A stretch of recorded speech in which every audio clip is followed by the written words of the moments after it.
چوتھا باب صحابہ کرام رضی اللہ تعالیٰ عنہ کے تقوی کے بیان میں۔ حضرات صحابہ کرام رضی اللہ تعالیٰ عنہم کی ہر عادت، ہر خصلت اس قابل ہے کہ اس کو چنا جائے اور اس کی اتباع کی جائے، اور کیوں نہ ہو کہ اللہ جل شانہ نے اپنے لاڈلے اور محبوب رسول صلی اللہ علیہ وسلم کی مصاحبت کے لیے اس جماعت کو چنا اور چھانٹا۔ حضور صلی اللہ علیہ وسلم کا ارشاد ہے کہ میں بنی آدم کے بہترین قرن اور زمانے میں بھیجا گیا، اس لیے ہر اعتبار سے یہ زمانہ خیر کا تھا اور زمانے کے بہترین آدمی حضور صلی اللہ علیہ وسلم کی صحبت میں رکھے گئے۔ حضور اقدس صلی اللہ علیہ وسلم کی ایک جنازے سے واپسی اور ایک عورت کی دعوت۔ حضور اقدس صلی اللہ علیہ وسلم ایک جنازے سے واپس تشریف لا رہے تھے کہ ایک عورت کا پیام کھانے کی درخواست لے کر پہنچا۔ حضور صلی اللہ علیہ وسلم خدام سمیت تشریف لے گئے اور کھانا سامنے رکھا گیا تو لوگوں نے دیکھا کہ حضور اقدس صلی اللہ علیہ وسلم لقمہ چبا رہے ہیں، نگلا نہیں جاتا۔ حضور صلی اللہ علیہ وسلم نے فرمایا، ایسا معلوم ہوتا ہے کہ اس بکری کا گوشت مالک کی بغیر اجازت لے لیا گیا ہے۔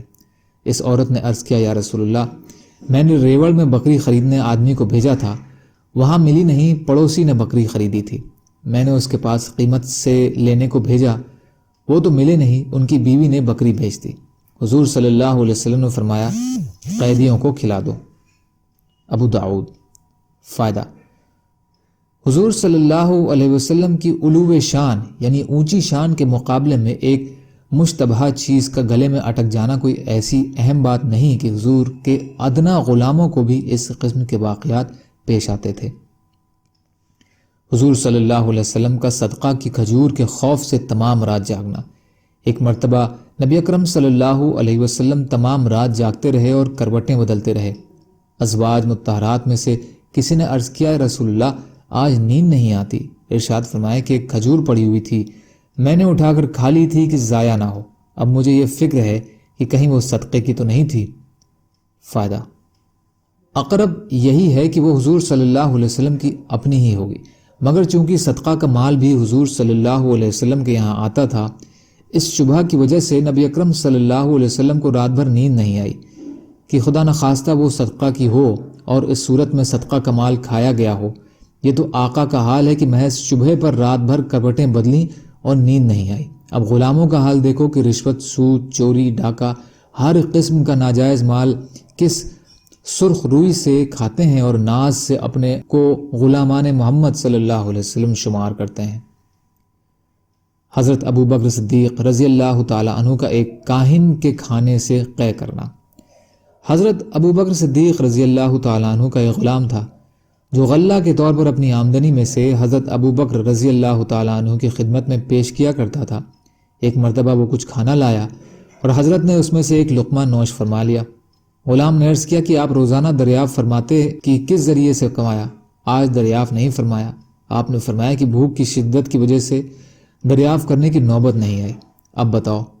عرض کیا کہ میں زمانہ جاہلیت میں ایک قوم پر گزرا اور ان پر منتر پڑھا، انہوں نے مجھ سے وعدہ کر رکھا تھا، آج میرا گزر ادھر کو ہوا تو ان کے یہاں شادی ہو رہی تھی، انہوں نے یہ مجھے دیا تھا۔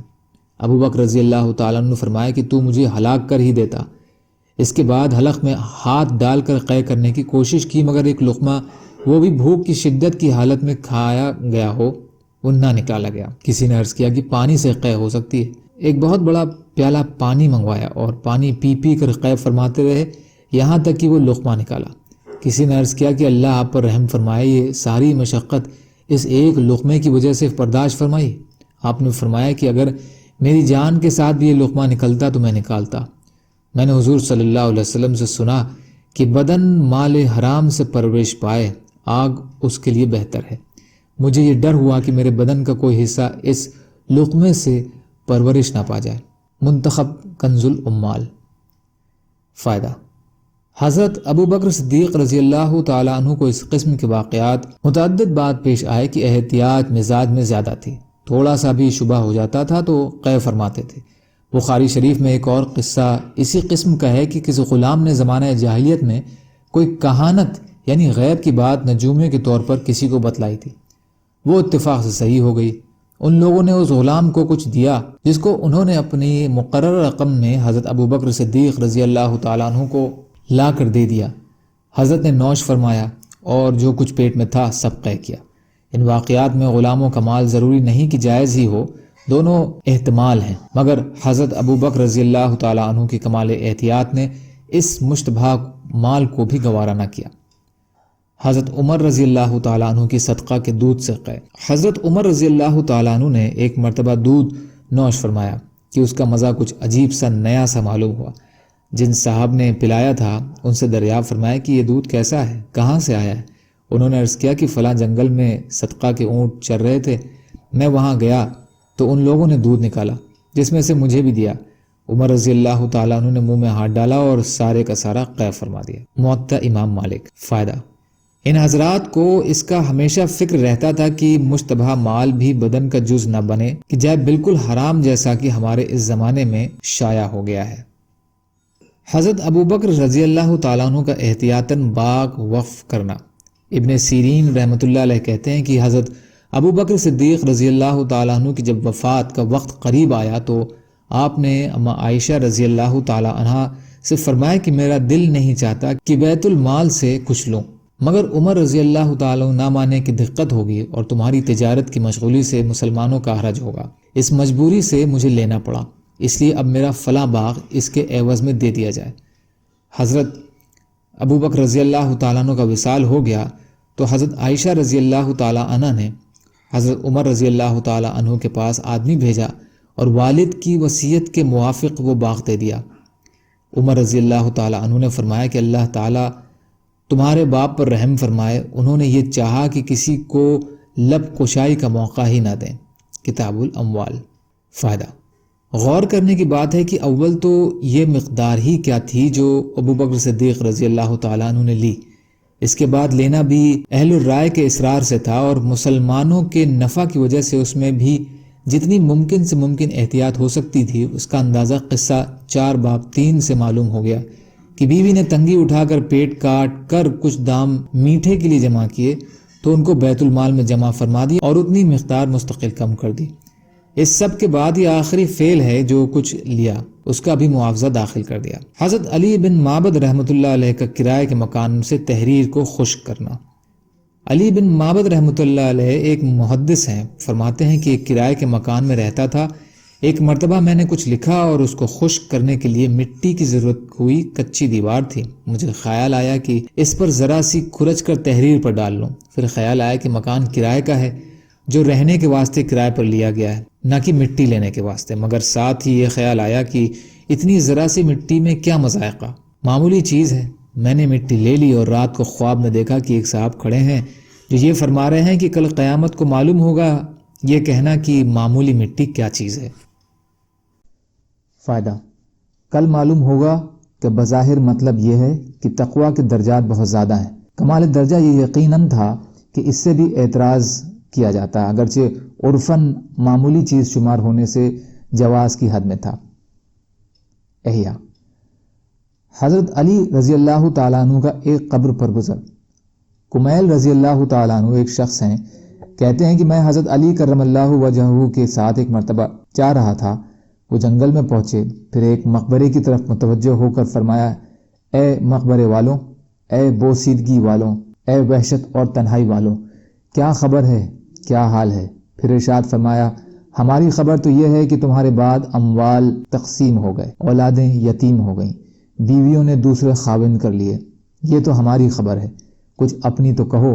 اس کے بعد میری طرف متوجہ ہو کر فرمایا، کمیل، اگر ان لوگوں کو بولنے کی اجازت ہوتی اور یہ بول سکتے تو یہ لوگ جواب میں یہ کہتے کہ بہترین توشہ تقویٰ ہے۔ یہ فرمایا اور پھر رونے لگے اور فرمایا، اے کمیل، قبر عمل کا صندوق ہے اور موت کے وقت بات معلوم ہو جاتی ہے۔ اشہر۔ فائدہ: یعنی آدمی جو کچھ اچھا یا برا کام کرتا ہے وہ اس کی قبر میں محفوظ رہتا ہے، جیسا کہ صندوق میں متعدد احادیث میں یہ مضمون وارد ہوا ہے کہ نیک اعمال اچھے آدمی کی صورت میں ہوتے ہیں جو میت کے جی بہلانے اور انس پیدا کرنے کے لیے رہتا ہے اور اس کی دلداری کرتا ہے، اور برے اعمال بری صورت میں بدبودار بن کر آتے ہیں جو اور بھی اذیت کا سبب ہوتا ہے۔ ایک حدیث میں وارد ہے کہ آدمی کے ساتھ 3 چیزیں قبر تک جاتی ہیں، اس کا مال جیسا کہ عرب میں دستور تھا، اس کے رشتہ دار اور اس کے اعمال۔ دو چیزیں مال اور رشتہ دار دفن کر کے واپس آ جاتے ہیں، عمل اس کے ساتھ رہ جاتا ہے۔ حضور اقدس صلی اللہ علیہ وسلم نے ایک مرتبہ صحابہ رضی اللہ تعالیٰ عنہ سے ارشاد فرمایا کہ تمہیں معلوم ہے کہ تمہاری مثال اور تمہارے اہل و عیال اور مال و اعمال کی مثال کیا ہے؟ صحابہ رضی اللہ تعالیٰ عنہ کے دریافت فرمانے پر حضور صلی اللہ علیہ وسلم نے ارشاد فرمایا کہ اس کی مثال ایسی ہے جیسے ایک شخص کے 3 بھائی ہوں اور وہ مرنے لگے۔ اس وقت ایک بھائی کو وہ بلائے اور پوچھے کہ بھائی تجھے میرا حال معلوم ہے کہ مجھ پر کیا گزر رہی ہے، اس وقت تو میری کیا مدد کرے گا؟ وہ جواب دیتا ہے کہ تیری تیمارداری کروں گا، علاج کروں گا، ہر قسم کی خدمت کروں گا، اور جب تو مر جائے گا تو نہلاؤں گا، کفن پہناؤں گا اور کاندھے پر اٹھا کر لے جاؤں گا، دفن کے بعد تیرا ذکر خیر کروں گا۔ حضور صلی اللہ علیہ وسلم نے فرمایا یہ بھائی تو اہل و عیال ہیں۔ پھر وہ دوسرے بھائی سے وہی سوال کرتا ہے، وہ کہتا ہے کہ میرا تیرا واسطہ زندگی کا ہے، جب تو مر جائے گا تو میں دوسری جگہ چلا جاؤں گا، یہ بھائی مال ہے۔ پھر وہ تیسرے بھائی کو بلا کر پوچھتا ہے کہ وہ کہتا ہے میں قبر میں تیرا ساتھی ہوں، وحشت کی جگہ تیرا دل بہلانے والا ہوں، جب تیرا حساب کتاب ہونے لگے تو نیکیوں کے پلے میں بیٹھ کر اس کو جھکاؤں گا، یہ بھائی عمل ہے۔ حضور صلی اللہ علیہ وسلم نے فرمایا اب بتاؤ کون سا بھائی کارآمد ہوا؟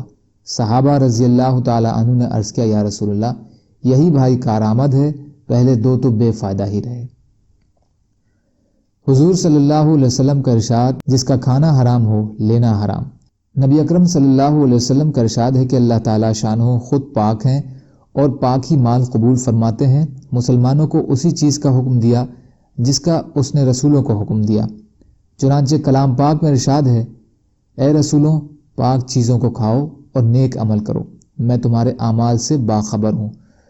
دوسری جگہ ارشاد ہے اے ایمان والوں ہمارے دیے ہوئے پاک رزق میں سے کھاؤ۔ اس کے بعد حضور صلی اللہ علیہ وسلم نے ایک شخص کا ذکر فرمایا کہ لمبے لمبے سفر کرتا ہے اور اس کے ساتھ ہی بکھرے ہوئے بالوں والا، غبار آلود کپڑوں والا، دونوں ہاتھ آسمان کی طرف پھیلا کر کہتا ہے اے اللہ اے اللہ اے اللہ، لیکن کھانا بھی اس کا حرام ہے، پینا بھی حرام ہے، لباس بھی حرام ہے، ہمیشہ حرام ہی کھایا تو اس کی دعا کہاں قبول ہو سکتی ہے؟ جمع الفوائد۔ فائدہ، لوگوں کو ہمیشہ سوچ رہتی ہے کہ مسلمانوں کی دعائیں قبول نہیں ہوتی، لیکن حالات کا اندازہ اس حدیث شریف سے کیا جا سکتا ہے۔ اگرچہ اللہ جل شانہ اپنے فضل سے کبھی کافر کی بھی دعا قبول فرما لیتے ہیں، چاہے جائے کہ فاسق کی، لیکن متقی کی دعا اصل چیز ہے، اسی لیے متقیوں سے دعا کی تمنا کی جاتی ہے۔ جو لوگ چاہتے ہیں کہ ہماری دعائیں قبول ہوں ان کو بہت ضروری ہے کہ حرام مال سے احتراز کریں، اور ایسا کون ہے جو یہ چاہتا ہے کہ میری دعا مقبول نہ ہو؟ حضرت عمر رضی اللہ تعالیٰ عنہ کا اپنی بیوی کو مشک تولنے سے انکار۔ حضرت عمر رضی اللہ تعالیٰ عنہ کی خدمت میں ایک مرتبہ بحرین سے مشک آیا، ارشاد فرمایا کہ کوئی اس کو تول کر مسلمانوں میں تقسیم کر دیتا۔ آپ کی اہلیہ حضرت عاتقہ رضی اللہ تعالیٰ عنہ نے عرض کیا میں تول دوں گی۔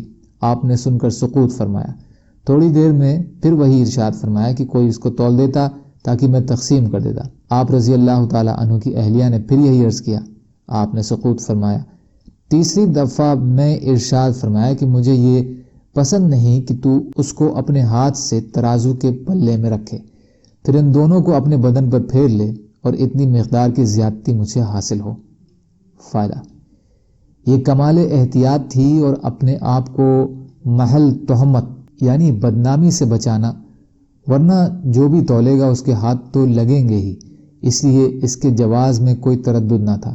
لیکن پھر حضرت عمر رضی اللہ تعالیٰ عنہ نے اپنی بیوی کے لیے اس کو گوارا نہ فرمایا۔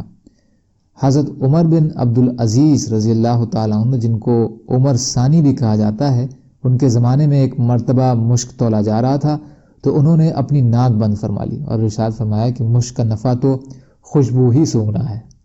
کنز۔ فائدہ، یہ ہے احتیاط ان صحابہ رضی اللہ تعالیٰ عنہ اور تابعین رحمۃ اللہ علیہ کی اور ہمارے بڑوں کی پیشواؤں کی۔ حضرت عمر بن عبدالعزیز رحمۃ اللہ علیہ کا حجاج کے حاکم کو حاکم نہ بنانا۔ حضرت عمر بن عبدالعزیز رحمۃ اللہ علیہ نے ایک شخص کو کسی جگہ کا حاکم بنایا۔ کسی شخص نے عرض کیا کہ یہ صاحب حجاج بن یوسف کے زمانے میں اس کی طرف سے حاکم رہ چکے ہیں۔ عمر بن عبدالعزیز رضی اللہ تعالیٰ عنہ نے ان حاکم کو معزول کر دیا۔ انہوں نے عرض کیا کہ میں نے حجاج بن یوسف کے ہاں تھوڑے ہی زمانہ کام کیا ہے۔ عمر بن عبدالعزیز رضی اللہ تعالیٰ عنہ نے فرمایا کہ برا ہونے کے لیے اتنا ہی کافی ہے کہ تو اس کے ساتھ ایک دن یا اس سے بھی کم رہا۔ احیاء۔ فائدہ، مطلب یہ ہے کہ پاس رہنے کا اثر ضرور پڑتا ہے۔ جو شخص متقیوں کے پاس رہتا ہے اس کے اوپر غیر معمولی اور غیر محسوس طریقے سے تقویٰ کا اثر پڑتا رہتا ہے، اور جو فاسقوں کے پاس رہتا ہے اس کے اوپر فسق کا اثر ہوتا ہے۔ اسی وجہ سے بری صحبت سے روکا جاتا ہے۔ آدمی تو درکنار جانوروں تک کے اثرات پاس رہنے سے آتے ہیں۔ حضور صلی اللہ علیہ وسلم کا ارشاد ہے کہ فخر اور بڑائی اونٹ اور گھوڑے والوں میں ہوتی ہے، اور مسکنت یعنی کمزوری بکری والوں میں ہوتی ہے۔ حضور صلی اللہ علیہ وسلم کا ارشاد ہے کہ صالح آدمی کے پاس بیٹھنے والوں کی مثال اس شخص کی سی ہے جو مشک والے کے پاس بیٹھا ہے، اور اگر مشک نہ بھی ملے تب بھی اس کی خوشبو سے دماغ کو فرحت ہوگی۔ اور برے ساتھی کی مثال آگ کی بھٹی والے کی سی ہے کہ اگر چنگاری نہ بھی پڑے تو دھواں تو کہیں گیا ہی نہیں۔